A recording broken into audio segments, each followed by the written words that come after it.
What's going on, everyone? Thanks for tuning in to another episode of the Ducks Dish podcast. Welcome into our special Friday Flock Talk edition. We are live on youtube.com/Oregon Football Max Torres. In case you guys are new here, I'm your host, Max Torres, publisher and lead editor of Ducks Digest, covering the Oregon Ducks for Sports Illustrated on Fan Nation. Joining me on the podcast today is my main man, Dylan Rubenking. He's a reporter for us at Ducks Digest and just does a lot of different stuff for us. But excited to hop into this episode of the pod because we're kind of using one of his stories to, get us introduced into a really overarching question for Oregon football, talking about the transformation of Oregon football over the years and kind of where it's been and where it's headed under new head coach Dan Lanning. Joining me on the show, as I just said, is Dylan Rubenking. Rube, how we doing, man? I'm doing good. Getting flashbacks to being on that A&M show. It was like almost the exact same intro. I appreciate the idea for the story. That was all you. I'll give you credit for that. But, I'm glad we can kind of talk about it a little bit more because, like you said, it's a huge rainbow of kind of little bits and pieces that we can talk about. So, I know we have a lot of Oregon fans that have been fans throughout the decades. So it should be a fun one. It's definitely a really cool topic, and it's something that's hard to boil down into just one episode, one live stream. So I'm sure we'll kind of, hit on it repeatedly and kind of try to track it as we learn more about the Dan Lanning version of the Oregon Ducks. If you guys are live here, if you guys are watching live on the YouTube channel, thank you for joining us today. Definitely take a second and go ahead and hop in the live chat comments section. We want to know where your guys' head's at. And we want to answer any questions that you guys maybe want to toss our way about Oregon football, anything Oregon related. So just wanted to make sure to put that out there. But Dylan, where do you kind of want to start this? Because I feel like, you wrote the story, even though we were brainstorming the idea together. I do want to put one thing out there that I hate to say because I cover the team, but I really didn't start following the Ducks until 2012. I went to my first football game against Cal at Autzen Stadium in 2007. The Ducks lost in glorious fashion, fumbling the ball out of the end zone. But I just wanted to put that disclaimer out there because I really liked that about your story. It kind of painted the whole picture, and it really seemed like Oregon started to push into big relevance in kind of the mid to late 1990s. So kind of just wanted to toss it to you and use your story as a jumping point. Where do you want to start this off? Yeah, I'm not going to claim that I'm necessarily a historian more so than others. Obviously we're both young, so we weren't around for, like the Rich Brooks days or for, the early years of the Mike Bellotti days. But I think that one place I really want to start is just kind of the birth of the popular Oregon football. Because you think about like 94 was the pick and the Rose Bowl year. Obviously they didn't win the Rose Bowl, but, Rich Brooks's last year, everything just kind of sort of came together, and then he went to the NFL. And it seemed like there were a couple years where there was just kind of this drop off. And then, you bring in Joey Harrington, Mike Bellotti's got a couple years under his belt. And then you got the Heisman billboard, you got the, the Cotton Bowl, then the, they're inches away from the BCS. So that's kind of where I want to start. Is just, it feels like that era was when Oregon football, the modern Oregon football with, Nike and Phil Knight and, the Oregon O, I feel like that's when it all kind of kicked off. And I feel like the success that the program's had in the last 15 years or so is really thanks to that era, in my opinion. Yeah, I really like the Kenny Wheaton's the pick moment. Mm-hmm. That's one of the Oregon moments that I think sticks with me the most. Like you said, not like I was there to watch it. I wasn't even alive yet. Like you as well, but that's like that clip I think is played at every Oregon home game, I want to say. Yep. Or it's played very frequently. It's so cool how they use the Nike brand and the, design and creativity with, the uniforms that they have. You think about the retro uniforms that they had, the commemorative pick uniforms that they last wore against Washington in 2014, a game that they won, I believe, 45-20. I was at that game here in Eugene. But that's like just another example that is like a huge part of the conversation. Like the way that Oregon can use the Nike brand and the design and creativity to keep historical moments like that alive, to this day. I think that's a really cool part of the conversation. And maybe I'm tacking too much on to one point here, but I think some people, when they're trash talking Oregon, they talk about, oh, the Oregon O is representative of how many championships they have in football, a million uniform combinations, but no national championships. If you guys are an Oregon fan and you've been following this team for a while, that's not the first time you've heard it. You've heard it before. But if I'm Oregon and I have that Nike connection, why would I not leverage that? Why would I not utilize that? And we're seeing them do that with how they're marketing Oregon athletics today. Yeah, I think Nike is, obviously Phil Knight and his, his family and his foundation, they've donated an unbelievable amount of money towards athletics and the university as a whole. I mean, there's so many things on campus that are named after him and his family, which is super cool. So I think Nike, you talk to a lot of recruits that come to Oregon and they visit Oregon. And that's one of the things that they mention is the uniforms. They grew up watching it with, all the glitz and the glam, I remember you put it, and the flash and Nike, and just having that connection. And now with the NIL, which I'm sure we'll get to a little bit as well, it takes on more of this bigger role, I think, more tangible role with, Nike and that connection to Oregon football that, these kids can be sponsored by Nike and actually work directly with them. And it's in their backyard. So I kind of said that with a Wisconsin accent, in their backyard. But I really think that Nike is like, one big thing that helps the Oregon football program kind of take off. It take off early in the 2000s, late 90s. And, with the Joey Harrington banner in near Madison Square Garden, I think that's one thing that put Oregon on the map. I think when I put it in my story, I think I said that the Rich Brooks era, the Mike Bellotti, Joey Harrington era, those days, those years, kind of put Oregon football on the map. And for a while, even like 2000, 2001, I think they were kind of, as I put it, a Cinderella for a lot of the college football world, just because they were pretty new to that national stage, being up there in the top, 3 in the country. In Miami and Nebraska, those guys were up there too for a while. So I feel like a lot of the country was really rooting for Oregon because, the country loves an underdog.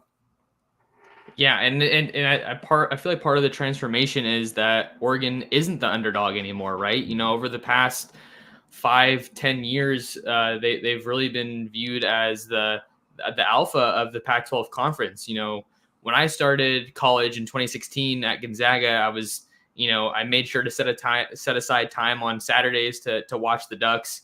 But in 2016, they went 4-8, and they were very much not the alpha dogs of the Pac-12 conference. But now, where we stand today, they are viewed, I feel like, even after losing to Utah, as the premier brand in the Pac-12.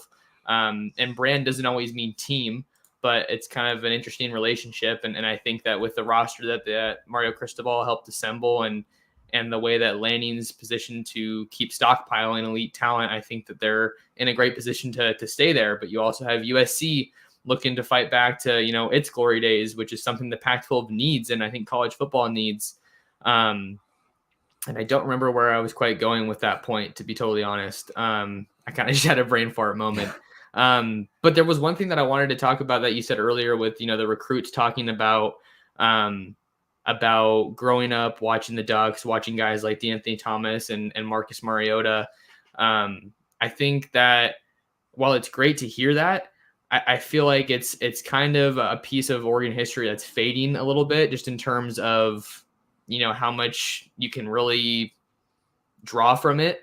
Like, that's great and everything, but, what kind of offense and defensive stars has Oregon had recently, right? That's why I think that how Kayvon Thibodeau does is going to be super, impactful for Oregon to recruit another guy of his caliber. Penei Sewell had a great year with the Lions, even though they obviously weren't, like a playoff team. And Justin Herbert's making a name for himself as one of the premier players in the NFL now. So having those guys is awesome, but you just need to have more and more draft picks every year and high-end guys, because it's time now at Oregon. Another thing that we've talked about, like, it's time for people to be saying, oh yeah, I want to be the next Evan McGee, the next Byron Cardwell, the next Troy Franklin, the next Noah Sewell, like things like that. I feel like it's time for Oregon to not that you don't want to claim that part of history, because D'Anthony and Marcus were phenomenal players, great human beings. And Lanning's made it apparent that he wants to keep those alumni around the program. but it's time to really, get more elite players that can make some noise and have an impact at the college and NFL level. Yeah, those guys were absolute trendsetters. I mean, you and I kind of got into the Oregon football landscape around the same time. I mean, Mariota was a freshman when I think you and I were both first getting into it kind of full time.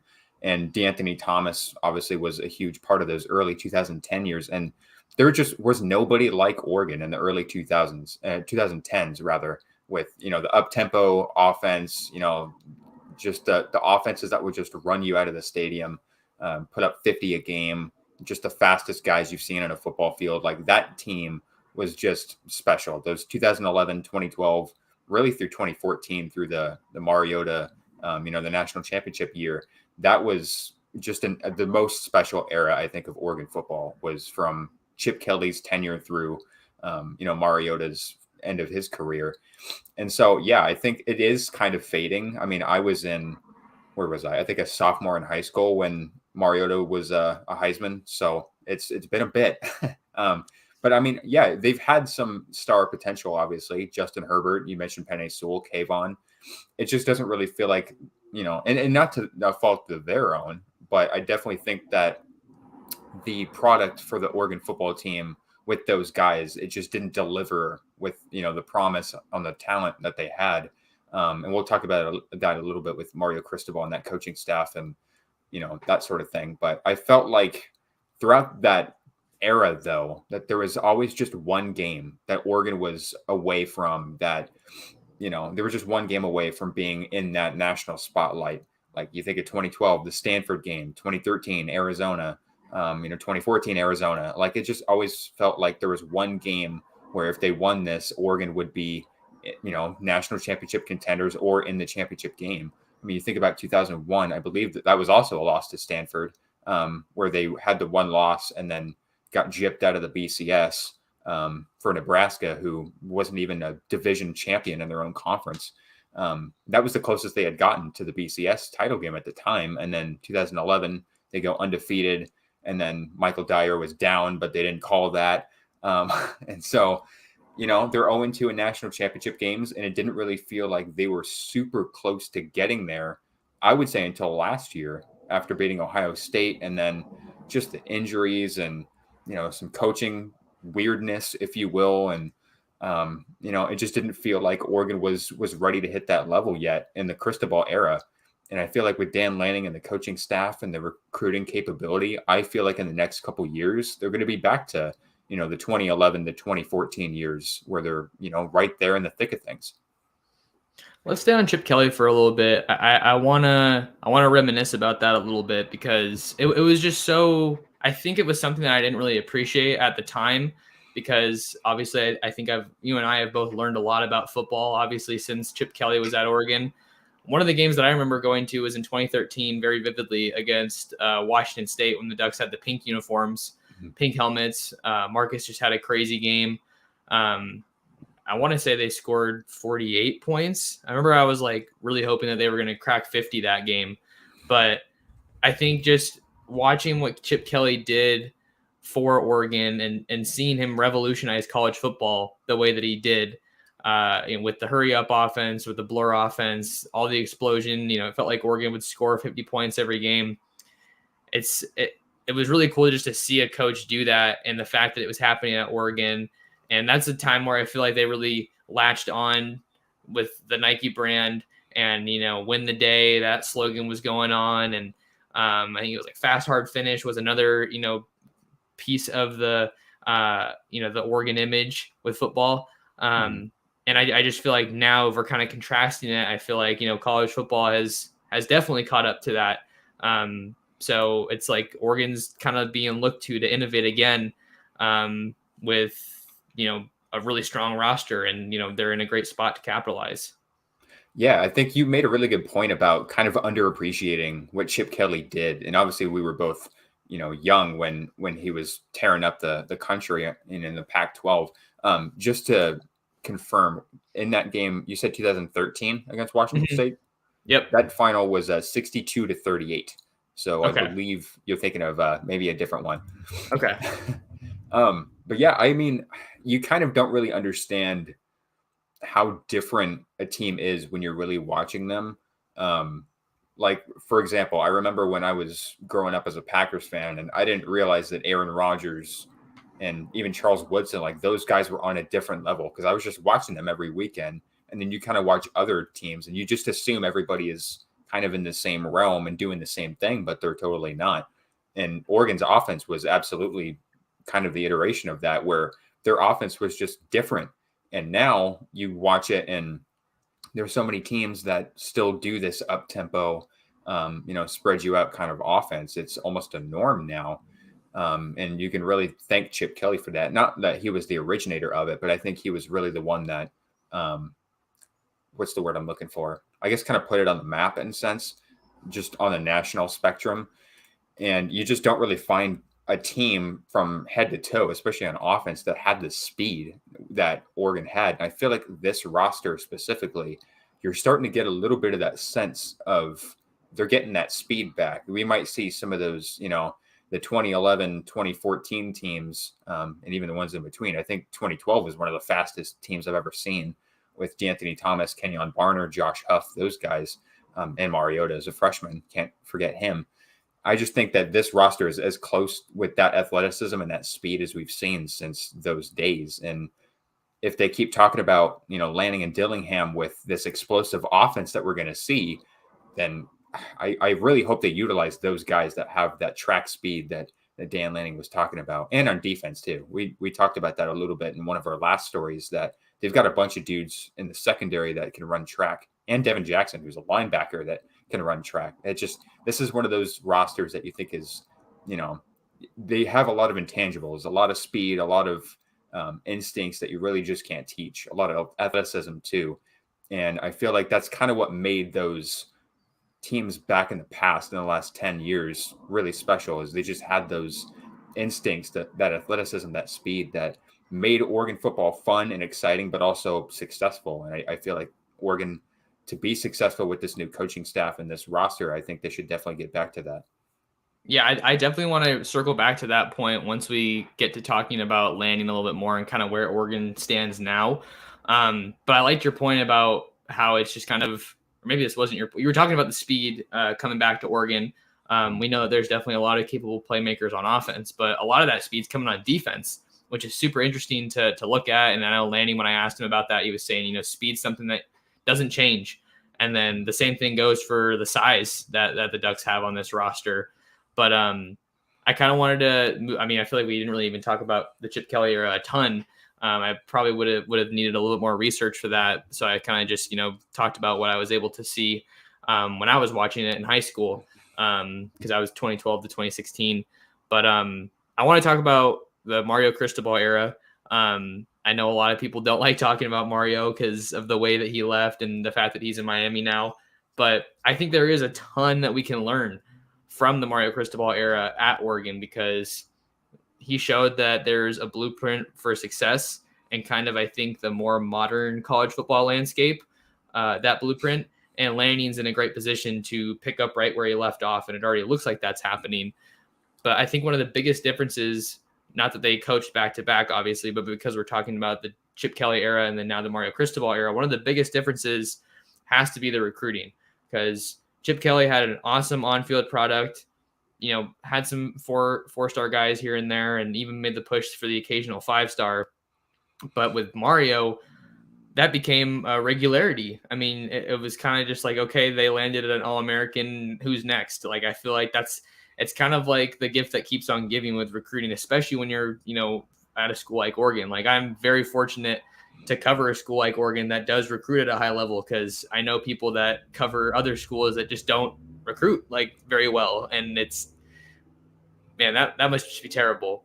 But with Cristobal here at Oregon, I think that we saw a fundamental difference in the approach for recruiting, and then just a totally different level of athlete that was coming here. Chip Kelly liked to have, not small offensive linemen, but, guys that were a lot more nimble, agile, and, probably sub 300. And then Mario gets here and he's recruiting just these behemoths of linemen. Look at Faope, who was, I think, well above 350 when he was committed to Oregon. And I think it was just a totally different, totally different product that we saw from Oregon, both on the recruiting trail and on the field. Yeah, and I think, a lot of people kind of slack Chip Kelly for his recruiting abilities. And I definitely think, Cristobal did more on the recruiting trail, and that staff did as well. But where I really credit Chip Kelly with recruiting is kind of finding those gems. I feel like a lot of those guys that were like 3 stars, 2 stars, were really the bigger stars than even the guys who were 4 and 5 stars. D'Anthony Thomas being an exception, obviously. But I definitely think that he just had a better way of developing whoever he brought in. I think top to bottom, no matter your stars, no matter how long you've been starting, I feel like Chip Kelly did that at a consistent rate, especially offensive guys. But Cristobal, yeah, that was just a different feel because it felt like it was breaking news whenever, during the Helfrich era, even the Taggart era, dare I say, that they get a 5-star. It's like, whoa, this is totally new. Because I remember one 5-star was Lake Seastrunk. I believe he was a 5-star, but he ended up decommitting. And so, when he committed, it was like, whoa, they got a 5-star. Like that doesn't really happen very often. And now you're looking at some of these classes where it's top 15, even top 10, and they're getting multiple 5-star guys. Even at the same position. If you look at Noah Sewell and Justin Flo, those guys were both interior linebackers who were both 5-stars in the same class. Like that's just crazy. That's like Alabama, Ohio State type of stuff. And so, they were really able to make that push towards, not just being a national brand with the O and the Nike and, the 60 points a game, whatever you want to do, but with recruiting too, and being able to, like Dan Lanning has said, go into anybody's house anywhere in the country and convince a guy to go to Oregon, not just because of, hey, we got Phil Knight, we got all these flashy uniforms, but, we can develop you, take you to the next level, and, win on the field too. And obviously with Mario Cristobal, there were a couple games that, that probably isn't evident, like last year with Utah and 2019 with Arizona State. But I definitely think that Cristobal needs to be thanked more for his ability to recruit. And I think Dan Lanning needs to be credited for keeping that momentum, at least to start, just because it could have been so much worse. And I've said that a couple of times. It could have been a lot worse with that recruiting class. Because we really haven't seen, and I've said this in the story, we really haven't seen a recruiting staff or a coaching staff from top to bottom that just has this much recruiting prowess and capability and experience. And I feel like Dan Lanning knew that had to be the priority because of what Mario Cristobal built specifically. And I think that they've done a phenomenal job. You look at like their top 25, I think they were number 25 in 247 sports rankings, which compared to the last, 5 years or so is lower. But you think of where it was when Cristobal left, it was like in the 50s or 60s, if not lower. So it's kind of a miracle that they were able to pull some of the guys that they were at the time they did, right around the last weekend up until National Signing Day, and, being able to flip guys like Anthony Jones and Jordan James, and bring guys back from, the NFL draft or the transfer portal, like just everything that they've done so far, I feel like was to keep the momentum that Cristobal and that staff built on the recruiting trail and in the transfer portal. Keeping that momentum is going to be crucial for the Ducks, right? Now that you look like that they're in the 2023 class. One of the things that you said I wanted to hit on more was Chip Kelly was really, really good at effectively getting the most out of his talent. And Mario Cristobal wasn't. I mean, as great as he was at getting the talent here, it felt like for as great as a recruiter he was, the on-field product just did not match up to that. Maybe the one place it did match up was at the offensive line, which makes sense because that's his, that's his child, right? The offensive line, along with him and Mirabal. But we saw it. It was interesting when we're talking about the image of Oregon football and kind of the transformation of Oregon football. In 2019, Oregon's most dominant year, they just had a lights out defense, which was kind of weird to see because it feels like they might be going back in that direction now. And that just hasn't necessarily been the identity, at least in our lifetimes, that Oregon's really been known for. So that was kind of interesting to see. But on the topic of, Cristobal and recruiting and how all that kind of went, I think it showed Oregon and Oregon fans that recruiting can only get you so far, and that you need to be able to get the most out of your talent. The point that I was trying to get to there is I think development is a word we hear thrown around all the time. And I feel like it's kind of hard to define sometimes, but development and utilization maybe don't mean the same thing. And it also feels like with Oregon, even when they had Herbert, he wasn't being used properly. I feel like it's kind of a comparison since I'm wearing my Niners shirt here. It's like I feel like Oregon and the Niners are similar in that it feels like they're kind of one quarterback away. So we obviously know how crucial it is to get a quarterback that can really perform at a high level, but the development and utilization, I think, is going to be very interesting to see kind of where that picks up with Lanning. Because I think with the utilization that we saw under Mario, we always want to look back to Anthony Brown being left in during blowout games, especially down the end of the season, that last stretch. But I think that if Lanning can kind of take that hands-off approach and have that trust in Dillingham and the rest of the offensive staff, then that would be a great way for him to get started with this new staff and headed into 2022, his first year. Yeah, the Cristobal era with the offense specifically was really weird for Oregon fans, I feel, just because it was this more physical, run it down your throat, just wear you out kind of offense.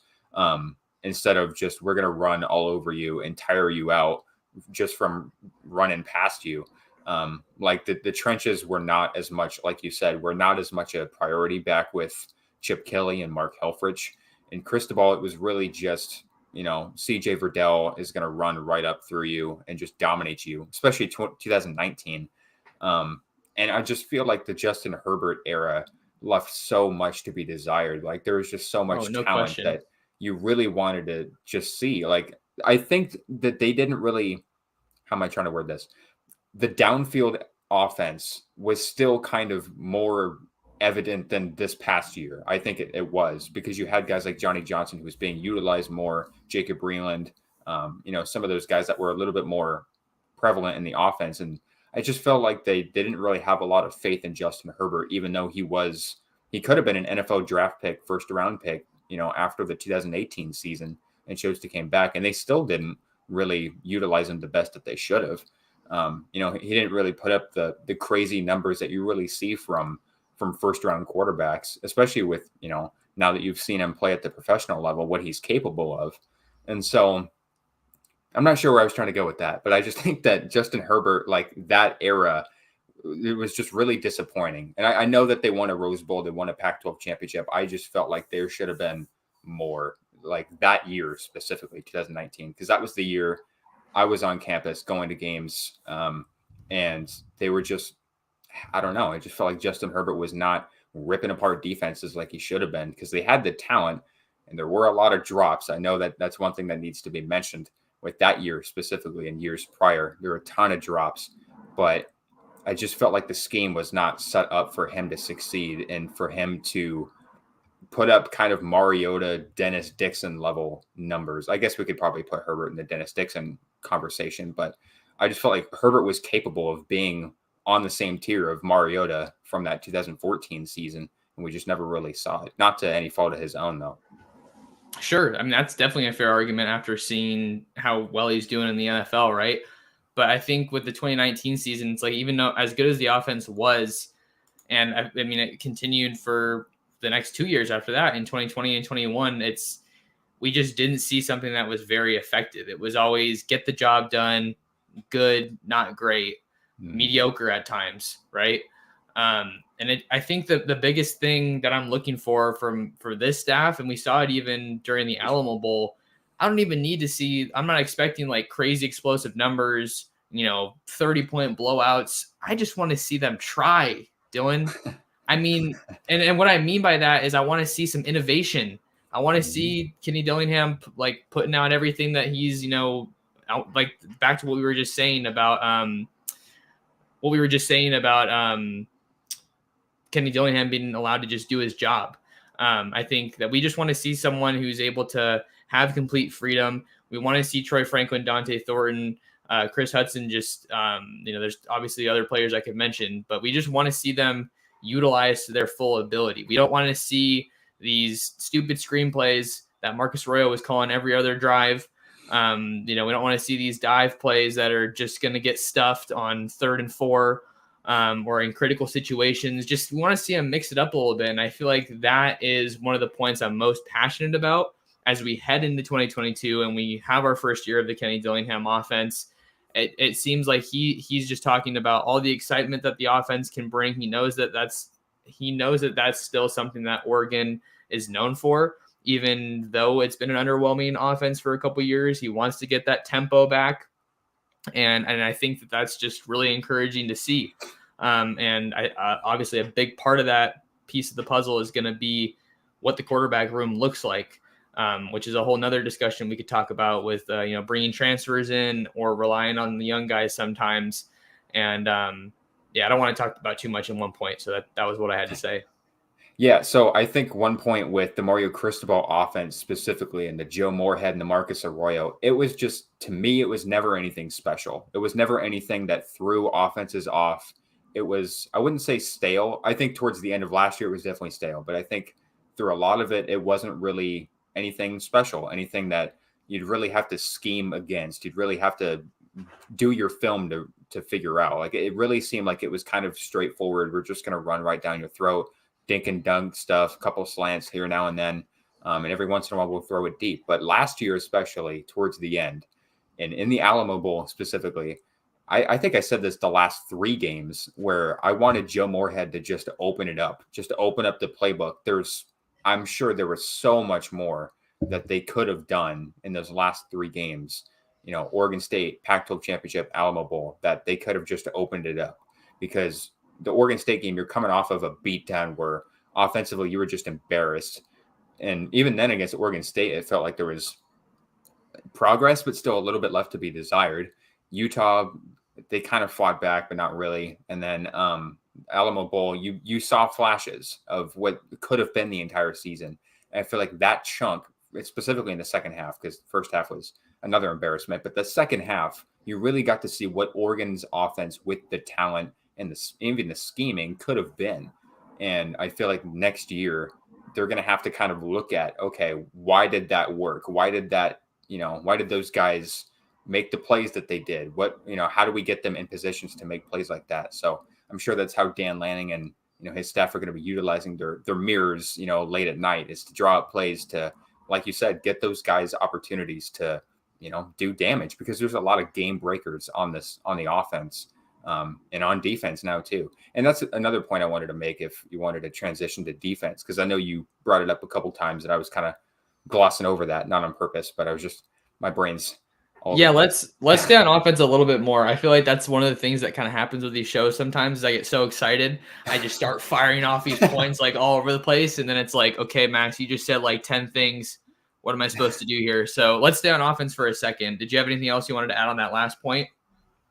Yeah, I just think that, creativity, innovation, that's what made Oregon during the, during their heyday. And I'm not saying you have to just steal what Chip Kelly and Mark Helfrich did and Scott Frost during those, exciting years, but, pick your poison. There's plenty of stuff to take.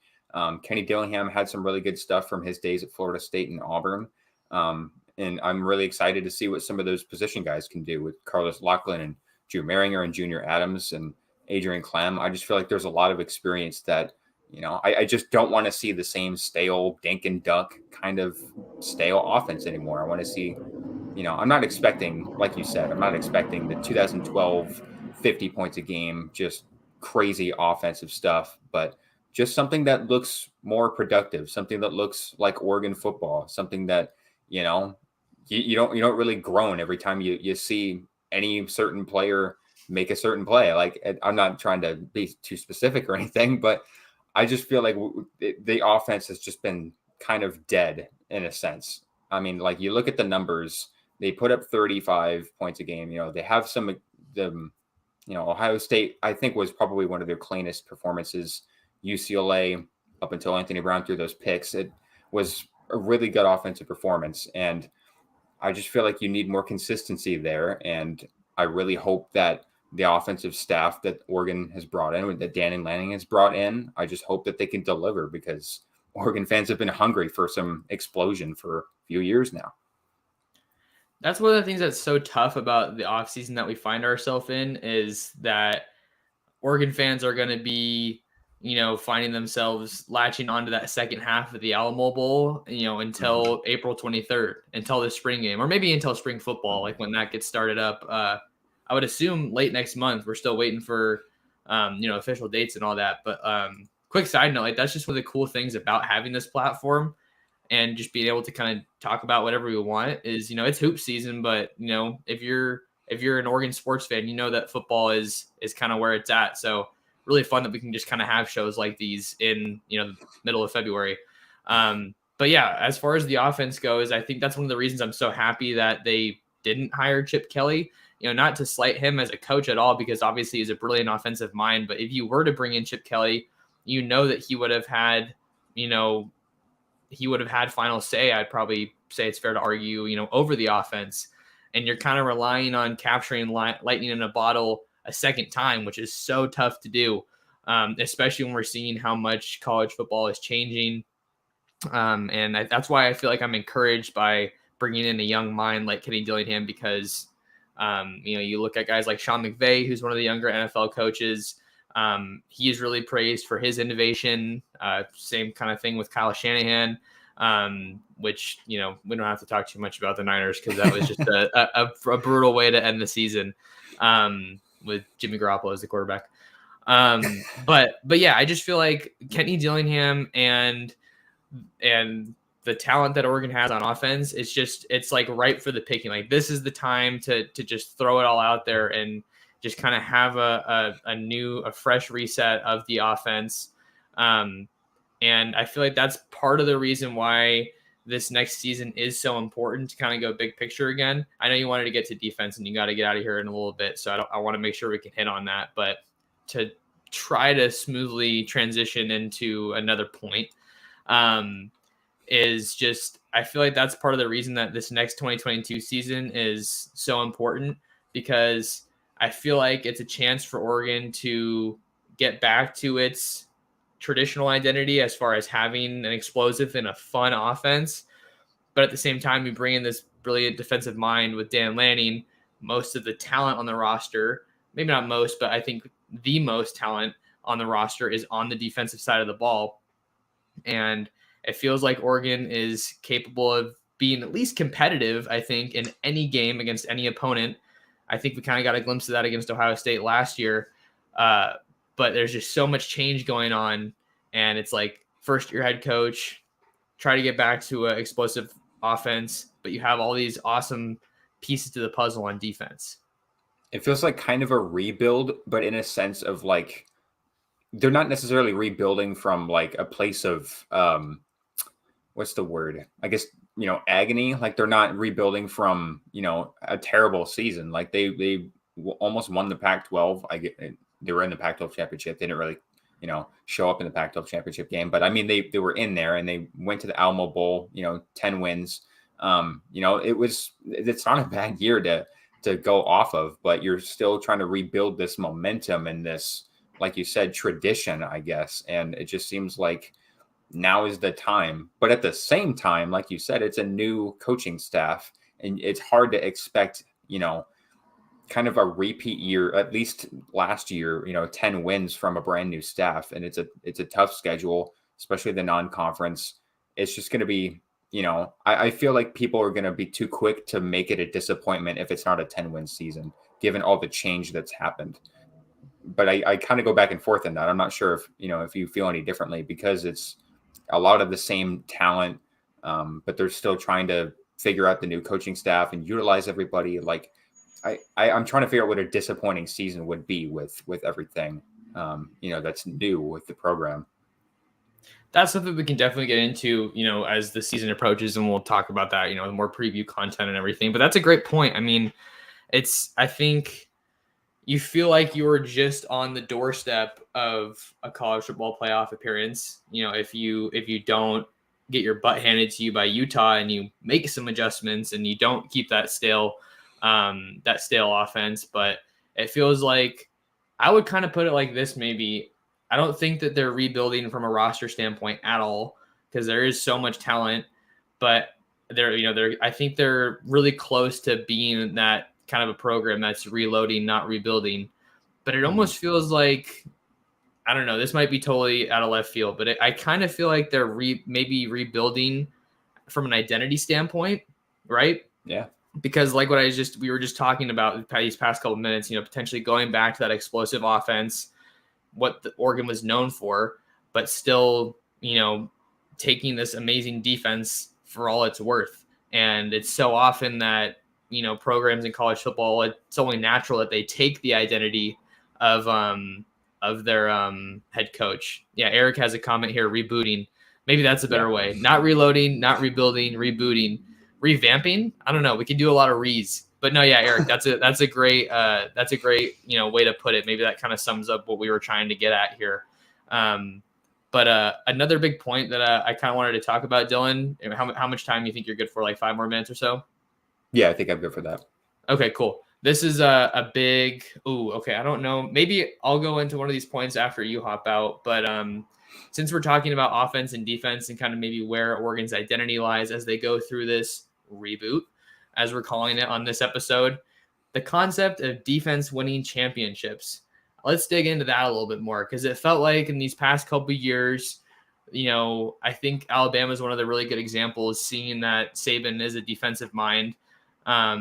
They really leaned into the sport changing, and they went out there and, realized, okay, we need elite players at every position. We'll go ahead and get quarterbacks that are very well capable of winning the Heisman Trophy and just put up ridiculous numbers. And they're just going to say, hey, we're going to outscore you. Just try to keep up with us. But then you get to this year and you have Georgia, which wins its first national championship in quite some time. And they do it on the heels of a dominant defense, not so much a prolific quarterback in Stetson Bennett, but they did have, he had some great games and performances, and, he deserves all the credit in the world, I think, for just all the criticism that he received, I think, for being a walk-on. And when you play at a program like Georgia with all those aspirations and the tradition of excellence, but that's all leading up to this. Keely Ringo has that pick 6 to end the game and really, slam the door shut on Bama's hopes of winning that game. So where do you kind of feel like we're at in that conversation of, defense winning championships? Do you think that still rings true? I think with Oregon, you'll probably see a little bit of, I don't think one side is going to be that much more dominant than the other, because I think Georgia's defense was, top 2, top 3 in every category, top to bottom last year or this year. I guess it's last year now. And I still feel like Oregon's offense will be, hopefully, a better product than Georgia's was. But I think that now with the talent on this defense, there's a lot of youth, and I wouldn't expect it to be an exact replica of what Dan Lanning and Kirby Smart built in Athens. Sure. Just because there's a lot of youth. A lot of these guys have gone through a number of defensive coordinators in the last couple of years. That's going to be another thing. Like, how do these guys? How do these guys adapt from going system to system to system? Because you don't want to stray too far away from that, from what these guys are kind of used to. But at the same time, you want to utilize them better to their strengths, which I think at times you never really saw with Tim DeRuyter and even Andy Avalos. Like 2018, 19, that defense was absolutely insane. And I feel like going back to something like that, I don't feel like this roster is that different. Obviously, Kayvon Thibodeau is a big difference. And, Javon Holland was a All-American-esque safety, NFL safety. There were a couple guys on there, Troy Dye. Those guys are hard to kind of replicate. But I think there's a lot of talent all over this defense that's very versatile, very physical. We talked about size and speed.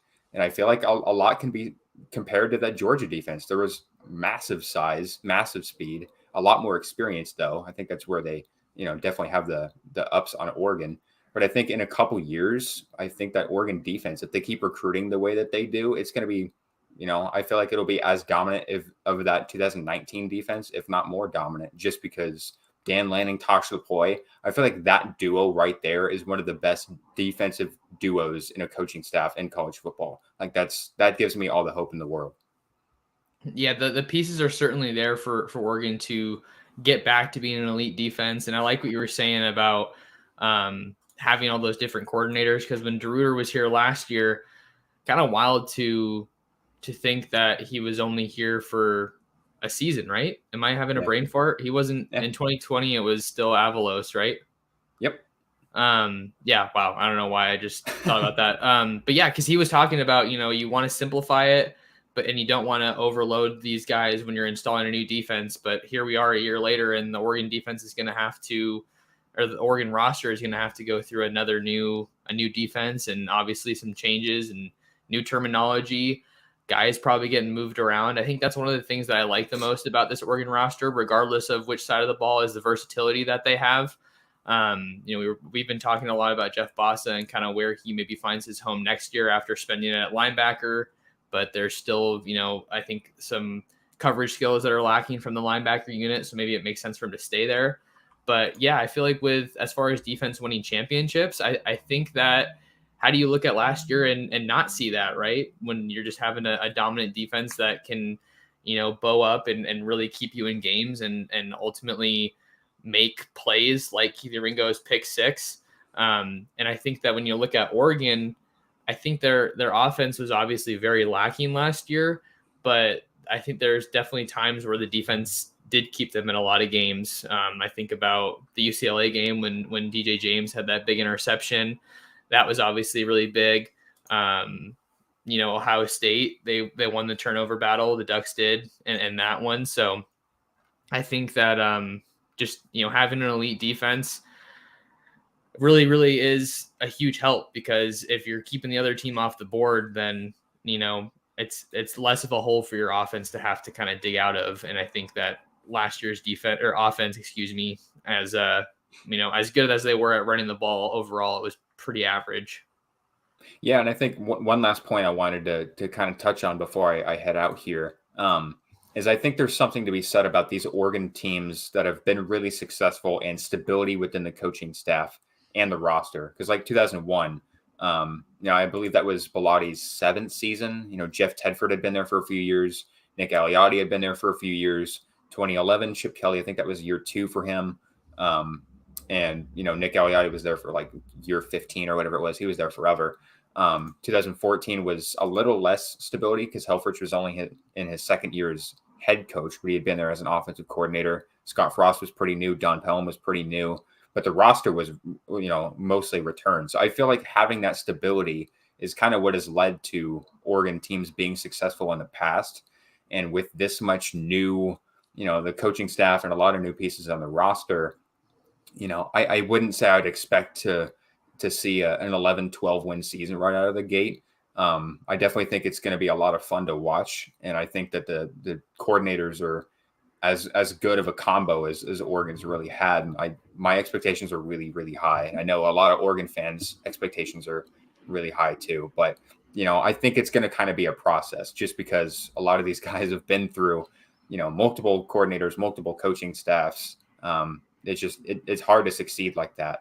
And it's not to, that the fact that they're firing people. I mean, Cristobal left, Taggart left, Helfrich got fired, but nobody's left from that era. It's just people are leaving for other jobs left and right. That's the age of college football now. And you see guys that win championships, they've just got that stability figured out. So I feel like that's a big factor that maybe I was missing before.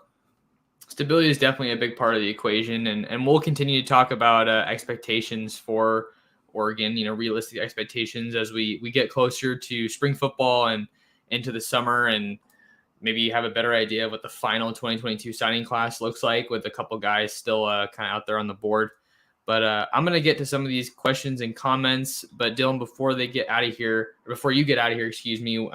make sure you plug all your socials and where people can find more of you here.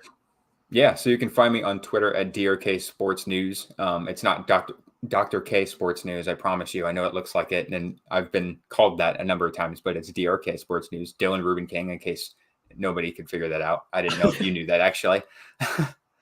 I don't think I did. Yeah, you didn't know that? Okay, well, now you know. That's why it's that.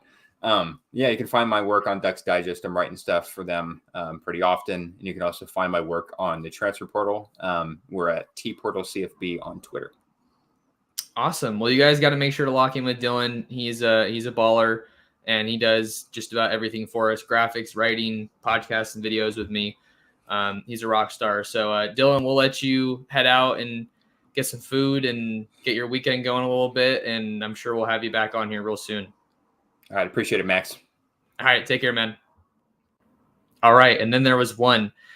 So yeah, I'm probably going to go for like another 10 or 15 minutes. You guys want to, get to some of these questions and comments here in the chat and kind of, pick your guys' brains and get some of our thoughts here. Andrew, thanks for the comment, Andrew. Saw that Lebbeus Overton and his brother are coming to visit Eugene. Hope that Lanning has his best sales pitch set. The thought of the Overton bros and Connerly all rounding out the 2022 class is wild. Without a doubt. I mean, both the Overtons are just massive individuals, and especially with Lebbeus being a defensive lineman, I think that's a guy that could really help Oregon. Just you need a game changer in the defensive line, and I think that the Ducks have one, if not multiple. When you look at guys like Brandon Dorlus, he's probably the biggest name on the defensive line returning from the Ducks last year, and then I think you also have Popo Amavai, who was really, really solid for Oregon, and he got hurt a little bit towards the end of last season. And Keon Ware-Hudson, he's another guy to watch. And then depending on if you consider him a defensive lineman or not, edge, you look at Braden Swinson, and then Mace Funa, another veteran guy coming back. So I did see those reports as well that they're going to be out here. At least Lebbeus is visiting, I believe, next month. So definitely some huge names to watch here as we, get ready. It's kind of weird. We're already almost halfway through February. So I think that the visits resume in March, if I'm not mistaken. So kind of getting ready for that to ramp up again. All right. Eric says, Lanning is young and is embracing the culture. First Ducks coach to wear the sneakers. The youth movement is going to pay off big on the recruiting field and on the field. Maybe the recruiting trail and on the field is what Eric meant to say. That's one of the things I like the most, I think, about what Lanning and the rest of the staff really is doing. I think that just the way you put it here, Eric, is awesome. Lanning is embracing the culture of Oregon. He's embracing Eugene. He's embracing the Tracktown USA aspect. He's embracing the Nike brand and the tradition that Oregon has built, even though they haven't won a championship, a national championship, that is. I think there is still this very rich culture that any coach can really latch onto, and it makes it easier to sell the program, right? We are a program podcast, so I have to make sure I catch myself there. But yeah, the young staff, I think, is really going to pay off on the recruiting trail. And a lot of the guys that he's brought in have achieved at a high level on the field as well, on the gridiron, where it really, really counts. I think I don't even know if I'd call it a slight, but the only question mark that I would maybe have about this staff is I don't believe there is a former head coach on the staff, which I know is something that Mario really prided himself on and emphasized, was getting former head coaches to come on. And you see Nick Saban do that all the time, bringing in guys. He's brought in, I think, former head coaches that are analysts now, or, they're coordinators. I think when you bring a head coach in as a coordinator, it's probably really refreshing for the head coach, the former head coach that's now a coordinator, to be able to just kind of take a step back, slow down and breathe and just focus on one side of the ball, because there's so many different aspects of running a program now. You have obviously, talent acquisition, and you have scouting, whether that be at the high school and now college level in the era of the transfer portal, roster management, NIL, recruiting big board, recruiting visits, meeting with family, and just a whole. And then you have your own family. Lanning has his own family, to take care of as well. So the coach's work really feels like it's never done. Let's see what we got here. Okay. Chunky Monkey, thanks for your comment. A regular of the show here on at the Ducks Dish podcast. Chunky Monkey says the brand is strong even here in the South. I could be biased, but Utah won the pack, attended the Rose Bowl, and beat Oregon twice. But Oregon and USC is the main focus, without a doubt. That's what I was talking about with Dylan earlier. I feel like even though Oregon just got embarrassed in the Pac-12 championship and really towards the that back end of the season, I think that Oregon is still the premier brand and the premier team in the Pac-12, especially when you just look at how talented the roster is that Lanning inherits. And then USC is always probably going to be a focus, just especially now that they have a huge name coaching them and leading them in Lincoln Riley. And he's bringing in a bunch of talent into Southern California as well. So they're going to be a team to watch for sure. And it'd be really fun to see Oregon and USC meet in the Pac-12 championship next year, since they don't play in the regular season. Mikey G says, it's funny how the popularity of college football and the rise of the Oregon brand seem to coincide. I think of the Joey Heisman billboard in New York City as the turning point for the program and around the time college football blew up nationally. Yeah, I think that that's definitely a cool point. It kind of goes back to what I was saying about the culture of Oregon, seeing that they really seems in the tradition, it seems like it really took off in the mid to late 1990s. But I think that because Oregon, like you're saying, the Oregon brand and college football popularity are kind of coinciding, I feel like that's a big reason. I think Oregon is one of the handful of teams in college football that's really, really poised for success, and just to deal with the adaptations that are required to be a top tier program, and to push deeper on the recruiting trail and to ascend the rankings, whether it be in the AP poll, the college football playoff rankings, or in the recruiting rankings. So that's a cool little note that I didn't really think about, but I like that you mentioned that, Mikey. All right, let's see here.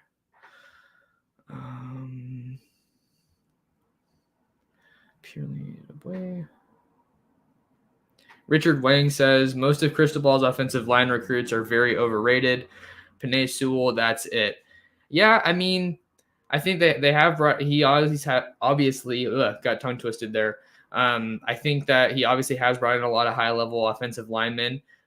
Jackson Powers Johnson was one of his guys that he recruited, and he made an impact last year when he had to come in and play on the offensive line. And then I'm excited to see what he does on the defensive line. Stephen Jones, though, is another guy that Cristobal brought in, and I think that he's played really well. You also look at TJ Bass, a JUCO guy that came to Oregon. I think he's been playing pretty well since he's been here. He's another big piece of the offensive line coming back next year. So I like that they have a lot of good pieces in place, obviously, along the offensive line. This was another question from Mikey G that I wanted to get back to. Mikey said, speaking of quarterbacks, with the supposed Nico projection, he got projected up by one of the, I believe it was On3, they projected him to go to Oregon, to commit to Oregon. So that's the projection that we're referencing here. How do you guys see that affecting our quarterback room next year if he were to commit? Yeah, I think that it would definitely just keep, raising the level of competition if Nico were to be a Duck. I feel like with DJU going to Clemson, it kind of feels like this is another opportunity for the Ducks to get another top tier Southern California quarterback in the fold. I know that visit went really, really well, and the Ducks knocked it out of the park.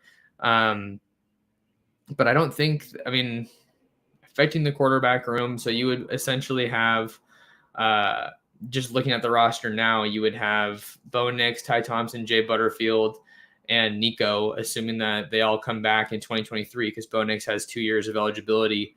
I think that, I don't know. I think ideally for Oregon, it feels like it would be, for the health of the program, I think it would be better for Ty Thompson to start. That's a huge part of the conversation that we're going to have this entire offseason. But I feel like most people can agree on that, that it's really, I don't want to say detrimental, but it doesn't seem like it's healthy for a program to constantly be bringing in transfer quarterbacks like Oregon kind of has, and not just giving the reins to a young guy, because that hasn't happened since Herbert was a freshman, right? Back in 2016 in that brutal 4-8 season that I was talking about. And he only got brought in because the transfer that they brought in wasn't playing well with Dakota Prukop in that Washington game. That was just absolutely horrendous. We don't have to talk about that too much more. But I think for the future of the program, I think, let's just talk about ideal scenario, in my opinion, is for Ty Thompson to start. And then, you have Butterfield and Nico kind of battling for that number 2 spot. And then, hopefully Ty goes to the league after that. And then, one of Butterfield or Nico is, there to, step up and take the job when Thompson goes to the league. In an ideal world, right? This is projecting a lot. And I again, just want to reiterate that that's not meant to speak poorly or reflect poorly of any of the quarterbacks that they have on the roster. I just feel like for the health of the program, I think you want to be relying more so on high school prep level talent than transfers from college football and from other teams. Let's see. Brian says, Max, you're doing beautiful work with this show, and Rube is a fantastic sidekick. Thank you for identifying unique and interesting topics for Duck fans. Brian, appreciate the kind words, and thank you so much for being here on the show. I know this was a comment from a while ago, but hopefully you're still around. These are just super, super fun. I love getting on here and getting to have a platform. I'm very grateful to have a platform to talk about the Ducks and interact with you guys and see where your head's at. And Rube's the man for sure. So thanks for the kind comment, and we're glad to have you here on the channel. We were talking about the offense, I think, at this point, Mikey G, when we were talking about I think this is the offense. Mikey G said, rebooted and installed Windows 16. There will be bugs, but light years ahead of the old system. Because rebooted, I think, is kind of what Oregon's trying to do. And Eric said that's a beautiful metaphor. So I think that where Oregon's at right now, it's kind of it's like a combination of the old and the new, right? You bring in a new defensive mind like Lanning, and then you have Dillingham, who's a younger guy that knows, at least it looks like on the surface, that knows the right elements of the Oregon offense to hopefully dive back into, the tempo, the excitement, the explosive plays. And I think that Oregon just needs to lean more into the passing game, right? That might be the understatement of the century, but it's not like it's ever bad to have a good run game. But when that's all you have, which was definitely the case multiple times last year for that Oregon offense, it's not, you're not doing yourself any favors at all. Let's see. Eric had another question. Odds Flow stays healthy. If he does and has a killer year, does he go to the draft or come back for what would really be his sophomore season on the field? Yeah, I think with Flo, it's definitely been a tough deal with the injury luck that he's had. I kind of find it hard for him to picture him going to the NFL after one season. I think obviously if you're looking at it from Oregon's angle, I think that they're really confident in what he brings to the field and brings to the table, and he's a tremendous player. But especially for NFL scouts, I think you want to see more than just one season of production. Especially with the injuries that he's had, they probably want to see that he can stay healthy and do it multiple years. So super excited to hopefully see Flo and Sewell next to each other in that linebacker core. Okay, what else?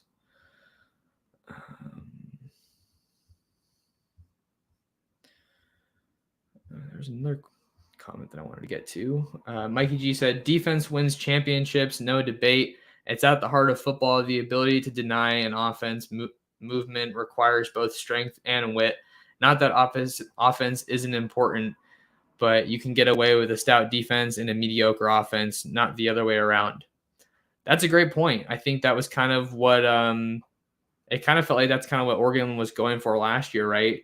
Seeing how the defense was so elite, it felt like at the beginning of the year. Maybe not so much from a statistical standpoint, right? There were definitely down games, but with the way they were forcing turnovers, I think that was huge. We never really saw them take that next step in pressuring the quarterback, which is definitely a concerning aspect of the 2022 team for me as it stands, seeing that you had a talent like Kayvon Thibodeau, but obviously he was hurt and, probably didn't have the season that he wanted to. But there's definitely a need for another edge rusher, another pass rusher. I think that's another thing too. Like I think for me, I've been talking about getting a guy who can rush the passer, and for so long I keep thinking about some just the edge rusher position or the edge defender position. But if you can get a guy, look at Aaron Donald. That's probably not the most likely example, but that's a dude who can rush the passer from the interior. And that's one of the reasons I'm so intrigued about Brandon Dorlus, is because he played a lot of the 2020 season on the interior, and then he got moved around a little bit in 2021. Gotta plug my laptop in here. Don't want the stream to die on me. All right, what else do we have? So yeah, no, Mikey, great point. I feel like that this is definitely why I wanted to pose that question. Do you feel like defense still wins championships? Does that still stand? And I think, seeing Georgia, again, not to slight Stetson Bennett, but I think he didn't really align with the traditionally elite quarterback play that we've seen from these national champions in the past couple of years. All right. Let's see. What else do we have here? Also, this is a great big picture recruiting comment from Andrew. Also, it seems like more and more 5-stars are openly embracing Oregon now.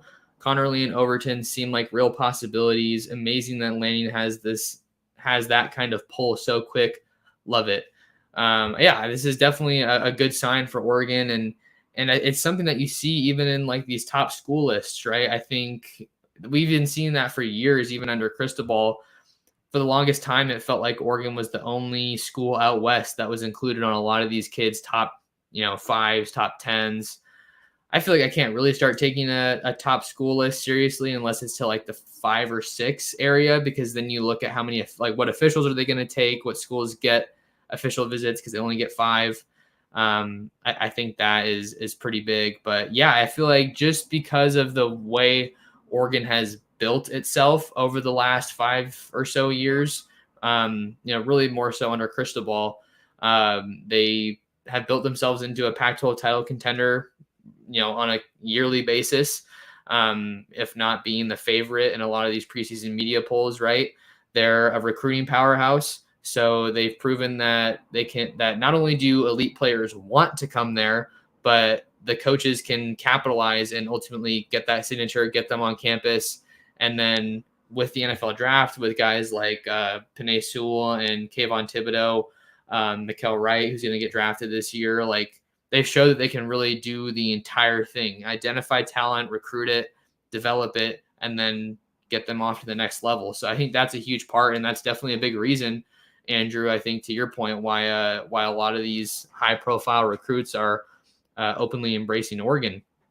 So it's another reason why I think that Lanning is in a great spot to just pick up right where Cristobal left off, and he's put himself in an awesome position to do that with the staff that he's built and the recruiters that he has surrounded himself with.